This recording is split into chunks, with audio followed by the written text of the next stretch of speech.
내가 내게 여호와를 의뢰하게 하려 하여 이것을 오늘 특별히 내게 알게 하였노니 내가 모략과 지식의 아름다운 것을 너를 위해 기록하여 내가 진리의 확실한 말씀을 깨닫게 하며 또 너를 보내는 자에게 진리의 말씀으로 회답하게 하려 함이 아니냐. 안녕하십니까, 박세종 목사입니다. 2021년 1월 17일 주일 예배를 우리가 함께 하나님께 드리고 있습니다. 지난 한 주간도 우리 모든 성도님들 주님의 은혜 안에 잘 계셨으리라 믿습니다. 지난주 목요일 14일 아침부터 아시다시피 온타리오 주정부에서는 코로나19로 인하여 확진자가 갈수록 확산되는 상황에서 그레이 락다운에서 한 단계 더 높은 성격인 Stay at Home Order를 명령했습니다. 현재 온타리오 주만 해도 매일 3,000명 이상씩 확진자가 계속해서 발생하고 있는데 무엇보다 가장 조심해야 할 것은 무증상에 대한 위협입니다. 나는 괜찮은데 다른 사람에게 바이러스를 전염시킬 수 있기 때문에 아주 조심해야 합니다. 이 말은 다른 사람은 괜찮은데 또 내가 걸릴 수 있다는 말이기도 합니다. 그래서 우리는 서로 모두 조심해야 합니다. 지금처럼 이 상황은 분명 어렵고 힘들지만 그래도 우리는 끝까지 믿음 안에서 잘 이겨나갈 수 있기를 먼저 주님의 이름으로 부탁을 드리겠습니다. 다른 대책은 없습니다. 아무리 힘들고 어려워도 우리는 두 가지만 잘 지키면 지금 이 상황이 곧 끝이 날 것 같습니다. 금방 쉽게는 끝이 나지 않을 것 같지만 그래도 우리는 끝까지 잘 이겨낼 수 있을 겁니다. 무엇보다 첫 번째는 다들 잘 아시겠지만 모든 상황이 끝날 때까지 계속해서 거리 두기를 잘 지키셔야 합니다. 특별히 외출 시에는 마스크를 꼭 착용하시고 집으로 돌아와서는 반드시 손과 발 그리고 얼굴들을 잘 세척해 주셔야 합니다. 다른 하나는 좀 조심스러운 이야기이긴 하지만 기타 한국이나 여러 다른 나라들로부터 들려오는 잘못된 신앙과 관련한 어떤 백신 접종에 대한 잘못된 정보를 접하지 않도록 유의하셔야 합니다. 그래서 올바른 분별력이 무엇보다 필요합니다. 분명 백신이 빨리 만들어져 이에 대한 여러 가지 부작용이 조금 있기는 하지만 현재까지는 아직 그리 심각하게 보고되고 있지는 않습니다. 지금 상황이 워낙 위급한 상황이라 우리에게는 특별히 다른 대책이 없어 보입니다. 그래서 저와 여러분들이 모두가 백신 접종을 하고 모두가 안전해질 때까지 우리가 올바른 정보를 믿고 또 함께 잘 따라 주셔야 하겠습니다.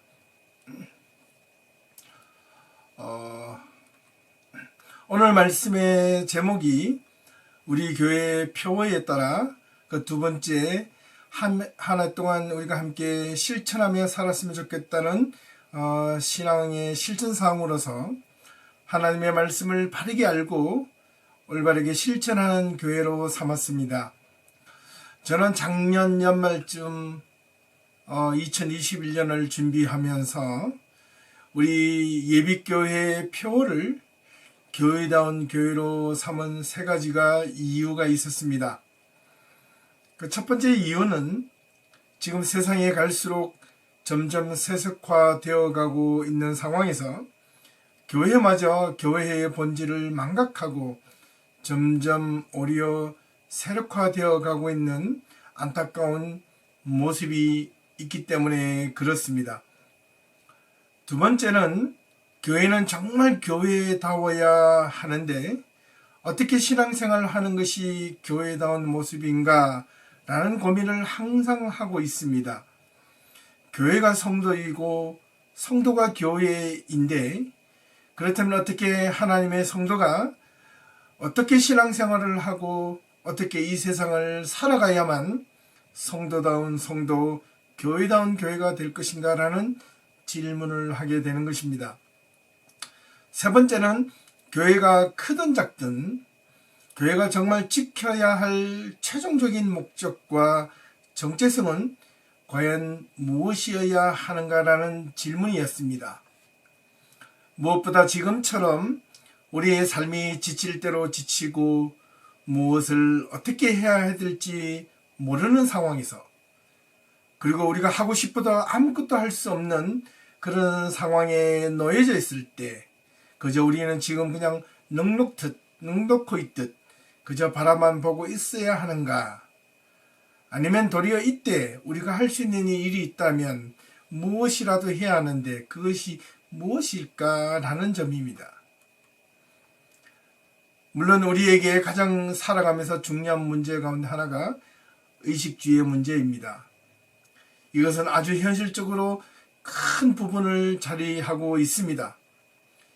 이 의식주의 문제가 올바르게 해결되지 않으면 심각한 삶의 위기로 다가옵니다. 삶이 무너지거나 망가졌다라는 말은 이 의식주 중의 문제가 뭔가 큰 어려움을 겪고 있다는 말이기도 합니다. 지금 이 상황이 바로 의식주 문제로 번져지고 있다는 말이기도 합니다. 지금 이런 상황이 뭔가 잘못되어 간다고 우리가 느껴지는데 아주 중요한 문제입니다.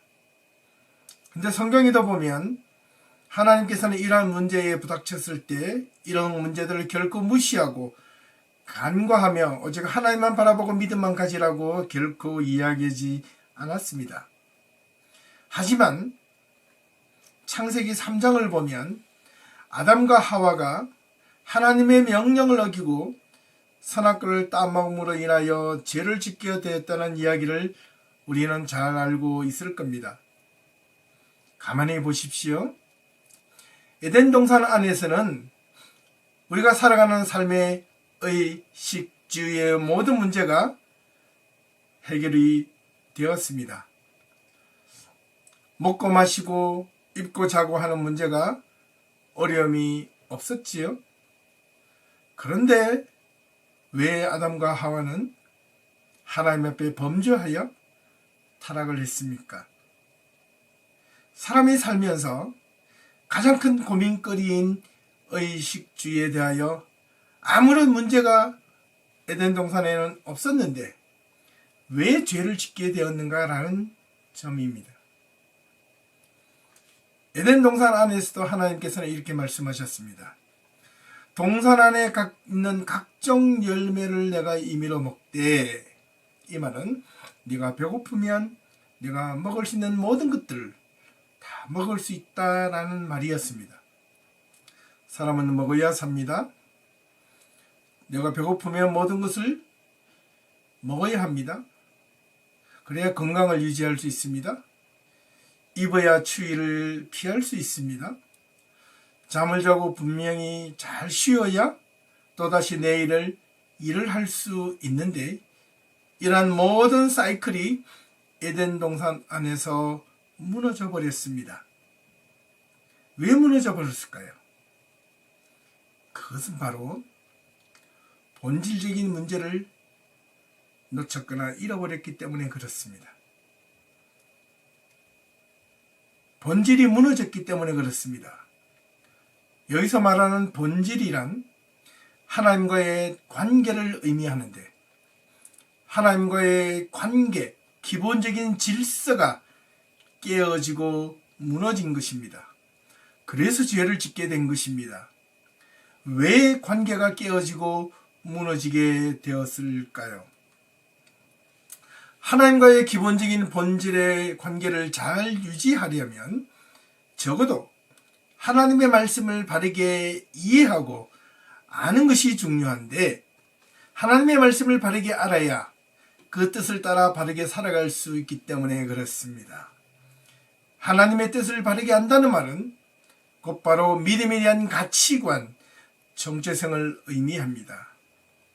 그래서 우리 교회 표어인 교회다운 교회의 두 번째 실천 사항인 말씀을 바르게 알고 실천하는 교회로 정했던 것입니다. 하나님의 말씀을 바르게 알기 위하여 우리가 첫 번째 가져야 하는 기준이 있는데 그 기준은 무엇이라 해도 바로 성경이어야 합니다. 우리에게 주어진 이 성경을 바르게 알 때만이 우리가 하나님의 뜻과 말씀을 제대로 이해할 수 있습니다. 혹 개인의 기도나 개인적인 신앙적 체험으로 하나님의 뜻을 앞서거나 그것이 우선적이라 할 때 아주 조심해야 합니다. 무엇보다 성경의 내용이 우리의 삶의 근간이 되어야 하고 신앙의 기초가 되어야 합니다. 그러기 위해서 우리는 성경의 내용을 바르게 알아야 하는데 그렇게 성경을 알기 위해서 우리는 부단히 노력해야 합니다. 왜냐하면 하나님 기독교인의 정체성을 만들어주기 때문에 그렇습니다.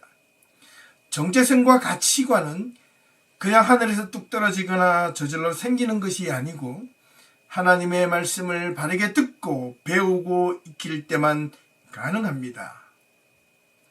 이제 말씀을 들을 준비가 되어 있다면 두 번째로 그 성경 말씀을 바르게 알기 위하여 어떻게 성경을 알고 배우는가가 중요합니다. 그리고 그 성경을 어떻게 해석하고 받아들이냐도 두 번째로 중요한 이슈입니다. 성경을 아무렇게나 또는 자기 마음대로 해석하거나 받아들여진다면 자칫 신앙뿐만 아니라 삶에서조차 어려움을 겪을 수 있습니다. 말씀에 대한 토대가 바로 성경이고 성경을 어떻게 무엇을 가지고 해석하느냐가 정말로 중요한데 그래서 신학이라는 방법이 나온 것이고 그 신학적 방법론을 통하여 성경을 연구하고 또 찾아보는 것입니다. 그래서 올바른 신학이 중요하겠죠. 그래서 일반 성도님들은 신학을 다 함께 공부할 수 없기 때문에 그 신학을 부지런히 연구하고 준비하는 목회자로부터 함께 배우고 들어야 한다는 말입니다. 그렇기 위해서는 목회자는 부단히 노력하고 애를 써야 합니다. 하지만 성경을 자의적으로 해석하거나 때로는 자기가 개인적인 경험한 것을 가지고 우선적으로 해석하거나 이해한다면 더 큰 문제가 생길 수 있습니다. 여기서 바로 이단과 사이비가 나오게 되는 것입니다. 이런 것들로부터 결코 유혹받아서는 안 되겠습니다. 왜냐하면 그것들이 잠시 자기의 삶에 유익한 것처럼 보여지고 창세기 3장에 타락한 것처럼 보암직도 하고 먹음직도 할 만한 이야기가 된지라 거기에 빠져버리게 되면 마치 혹할 수 있기 때문에 그것이 타락이 되는 것입니다. 하나님의 말씀에 위로가 되고 용기가 되는 말씀도 있지만 사실 우리가 주변에서 잘 알고 있는 것처럼 좋은 약도 쓴 것처럼 사실 하나님의 말씀은 위로가 되고 용기는 말씀만큼 또는 그 이상으로 사실 쓰고 무거운 이야기들이 참 많이 있습니다. 그러나 그것을 받아들이고 우리 안에 녹아져 내리고 깊이 새기고 명심할 필요가 있습니다. 왜냐하면 그것이 우리의 삶에 가이드라인 역할을 해주기 때문에 그렇습니다. 우리의 신앙과 삶에 더 없는 분명한 유익이 될 것이면 틀림없습니다. 그래서 우리가 성경을 보는 것이고 신앙생활하는 이유가 되는 것입니다. 지금처럼 코로나19와 같이 우리의 삶에 뜻하지 않는 위기가 닥쳐 있을 때 우리에게 지금 필요한 것이 과연 무엇인가? 그것은 바로 현실적으로 백신이나 치료제입니다. 빨리 백신을 맞아서 예방하는 효과를 갖는 것이고 치료제를 맞아서 우리의 병든 몸을 낫게 해야 하듯이 하나님의 말씀을 바르게 배우고 들어야 하는 이유는 지금 당장 우리의 삶에 필요한 것 같지 않아도 우리의 삶에 문제가 있을 때, 인생에 위기가 닥쳤을 때, 우리의 삶에 문제에 부닥쳤을 때 우리의 믿음의 백신을 먼저 맞아서 그것을 이기고 돌파하고 극복하기 위함이 아니겠습니까? 믿음의 치료제를 미리미리 먹어둔다면 우리 안에 잘못된 외적인 위험의 바이러스가 언제 들어온다 할지라도 우리는 그것을 넉넉하게 이길 수 있을 것입니다. 그래서 잘못된 신앙과 가치관이 우리의 생각을 좀먹지 못하도록 우리가 그리스도인으로서 하나님의 말씀으로 온전하게 무장되어야 합니다. 왜냐하면 그것이 바로 우리의 삶을 바르게 안내해주는 믿음의 길잡이 역할을 해주기 때문에 그렇습니다. 어떻게 보면 지금처럼 이러한 어려운 상황을 만났을 때 너무 극단적으로 바라볼 필요는 없지만 그래도 조심스럽게 진단해 볼 때 우리에게 주어진 모든 상황이 하나님의 뜻과 동떨어져 있지 않다면 이런 상황이 하나님의 뜻 가운데서 우리가 한번 찾아볼 수 있다면 우리가 그동안 기도하며 바랬던 것들이 너무 세상적인 것이고 너무 물질적인 것이 아니었을까. 도리어 우리가 그것보다도 먼저 하나님의 앞에서 하나님의 말씀과 믿음에 대한 본질을 회복하려고 노력하지 않고 우리에게 삶의 현실의 의식주의의 문제에만 집착하지 않았는가. 그 모습들을 반성하게 됩니다. 지금처럼 현실적으로 어려움을 겪을 때 이럴 때일수록 우리 신앙인들은 더욱 믿음의 본질, 신앙의 본질을 만들어 가야 하고 세워져 가야 하겠습니다. 오늘 본문이 있는 이 잠언은 히브리어로 미슐레라고 합니다. 영어로는 problem이라고 부르기도 하는데 속담이라는 뜻입니다. 한자로 잠언이라는 말은 이 뜻은 바늘로 찌르는 말씀이라는 뜻입니다. 그래서 오히려 잠언을 두고 성경에서는 마치 인생살이에 꼭 필요한 책이라는 별칭도 가지고 있습니다. 이 잠언의 내용은 사람이 살아가면서 두 가지가 반드시 필요한데 그것은 바로 지혜와 명철이라는 말입니다. 지혜와 명철은 언제나 함께하는 것이라고 잠언은 힘주어 강조하고 있습니다. 지혜와 명철, 이 명철이란 말은 분별력을 뜻하는 말입니다. 지혜만 가지고 있어도 안 됩니다. 뱀은 지혜로웠지만 그 지혜로움을 잘못 사용했습니다. 분별력을 상실한 지혜는 도리어 독이 될 뿐입니다. 그래서 지혜와 명철은 항상 수반되고 동반하고 동행해야 하는 것입니다. 우리가 받은 바 지혜를 가지고 올바른 분별력이 있어야 올바른 선택을 할 수 있기 때문에 그렇습니다. 오늘 특별히 잠언 기자가 본문 잠언 22장 17절 말씀에 이렇게 말하고 있습니다. 너는 귀를 기울여 지혜 있는 자의 말씀을 들으며 내 지식의 마음을 둘지어다. 이것을 내 속에 보존하며 내 입술 위에 함께 있게 함이 아름다우니라. 귀를 기울여 지혜 있는 자의 말씀을 들으라 했습니다. 집중하여 하나님의 말씀을 듣고 배우라는 뜻입니다. 그 알게 된 지식을 또한 마음에 새기라는 말이겠습니다. 잊지 말라는 말입니다. 왜? 바로 살기 위해서입니다. 믿음 안에서 온전하게 살아가기 위해서 그렇습니다. 신앙인이 신앙인답게 살지 않으면 왜 신앙인이어야 합니까?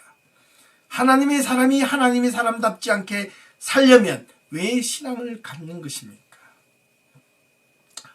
19절 말씀을 보면 내가 너로 여호와를 의뢰하게 하려 하여 이것을 오늘 특별히 내게 알게 하였노니 내가 모략과 지식의 아름다운 것을 기록하여 너로 진리의 확실한 말씀을 깨닫게 하며 또 너를 보내는 자에게 진리의 말씀으로 화답하게 하려 함이 아니냐 이렇게 힘주어 설명하고 있습니다. 이 말은 내가 너희들에게 특별히 말해주고 싶은 것이 있는데 한번 잘 들어보렴. 내가 말이다. 너로 여호와를 의뢰하게 하려는 이유가 무엇인지 아느냐? 여기서 의뢰하다라는 말은 신뢰하다 또는 피하다라는 뜻을 가지고 있습니다. 내가 여호와를 신뢰하게 하려는 이유를 네가 아느냐?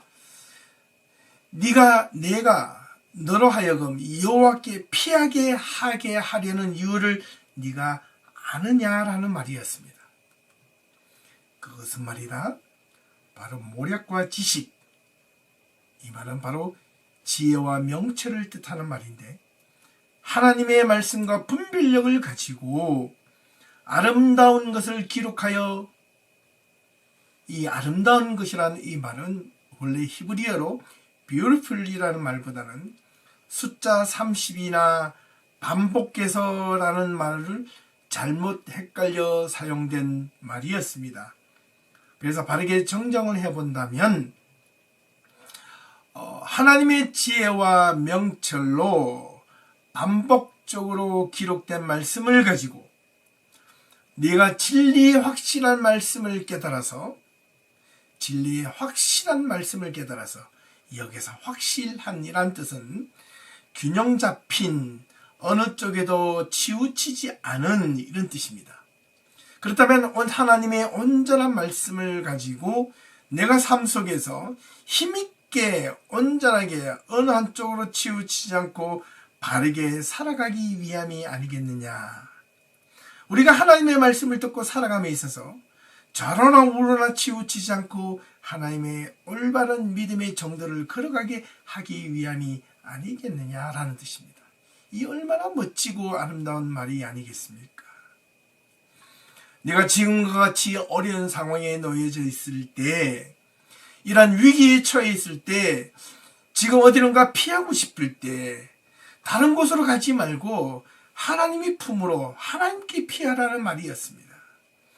여호와를 하나님을 온전하게 신뢰하지 않으면 어떻게 하나님께 피할 수 있을까요? 거기에 두려움이 있고 불안이 있고 거기에 위기가 있다면 어떻게 그곳으로 피할 수 있겠습니까? 그곳에 신뢰하지 않으면 어떻게 그곳에 가서 쉴 수 있겠습니까? 어떻게 하는 것이 하나님을 온전하게 신뢰하는 것이고 온전하게 피하는 것이 될 수 있느냐라는 겁니다. 그것은 바로 하나님의 말씀을 바르게 듣고 그 말씀 안에서 내가 말씀을 내 마음속에 단단하게 무장되어 있는 것이 하나님께 피하는 것이 되는 겁니다. 지금처럼 어렵고 힘든 시기에 우리가 정녕 이 세상에서 믿고 피할 곳이 어디에 있겠습니까? 아무리 사방을 둘러봐도 피할 곳이 없습니다. 하나님을 바라보는 믿음의 성도들이 어렵고 힘든 이때에 오로지 하나님의 말씀의 그늘 아래서 우리가 쉬고 안식을 누릴 수 있는 것밖에는 어디에 있겠습니까? 그곳에서 피하며 어디에서 피하지 않으면 그곳에서 피하지 않으면 어디에서 과연 쉴 수 있겠습니까? 그것은 말이다.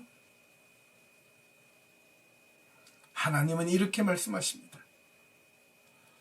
그것은 말이다.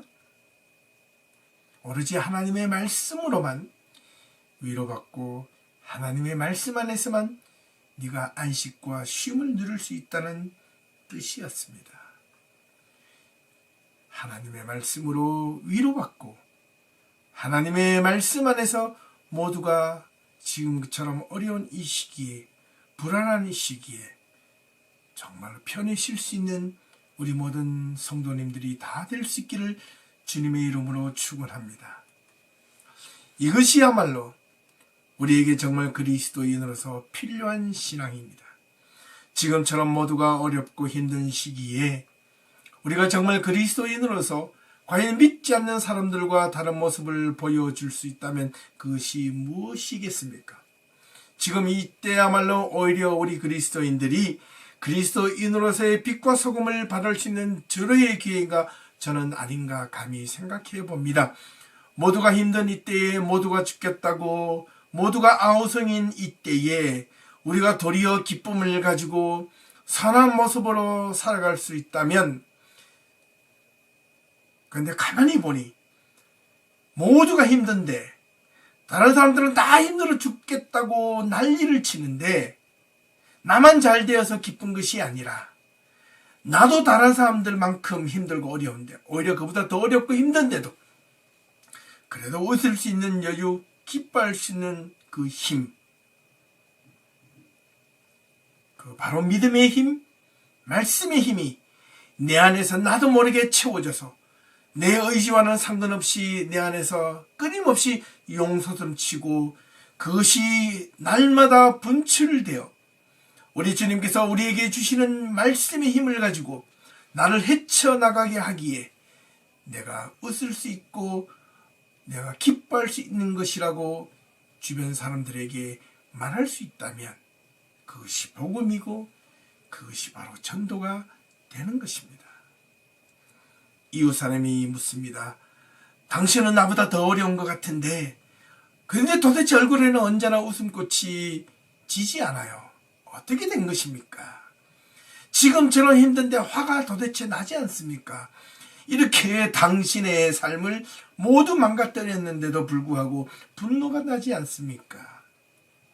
그런 질문에도 여유 있게 모든 것이 하나님의 은혜요, 믿음이요, 말씀의 힘 덕분입니다 라고 한다면, 아마 이웃은 여러분들을 향하여 나도 그거 한번 얻을 수는 없겠소, 나도 그 예수 한번 믿어보고 싶소 라고 하지 않겠습니까? 그러려면 우리 안에 하나님의 올바른 말씀을 가득 채워서 그것이 굳건하게 자리 잡아 우리의 삶 속에 녹아져야만 합니다. 오늘 주신 말씀이 우리 모든 예비교회 성도님들에게 이 한 주간의 힘과 용기가 될 수 있기를 진심으로 주님의 이름으로 축원합니다. 뿐만 아니라 이 한 해 동안 열심히 하나님의 말씀을 듣고 배울 수 있기를 간곡히 부탁을 드립니다. 행여 시간이 없다면 시간을 만들어서라도 듣고 배울 수 있기를 바랍니다. 지금처럼 온라인으로 예배를 드리는데 영상으로 녹화가 되어 있지 않습니까? 여러분들 잠깐 정말 일주일에 1시간 2시간만 내어서 그 말씀을 듣고 배우는데 열심을 다해 줄 수 있기를 부탁합니다. 여러분들을 위하여 여러 가지 신앙 프로그램을 앞으로 계속해서 제공하겠습니다. 그리고 성경을 열심히 꾸준하게 함께 읽어주시기를 부탁합니다. 모든 성도님들이 함께 참여해 주시기를 간곡히 부탁합니다.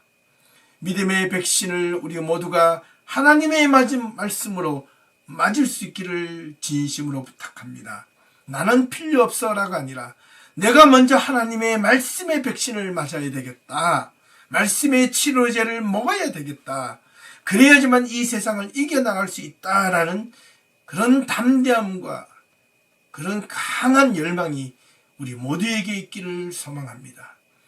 매일 하루하루가 힘든 이 시간들이 이어진다 해도 우리는 하나님의 은혜 안에서, 말씀 안에서 결코 포기할 수 없습니다.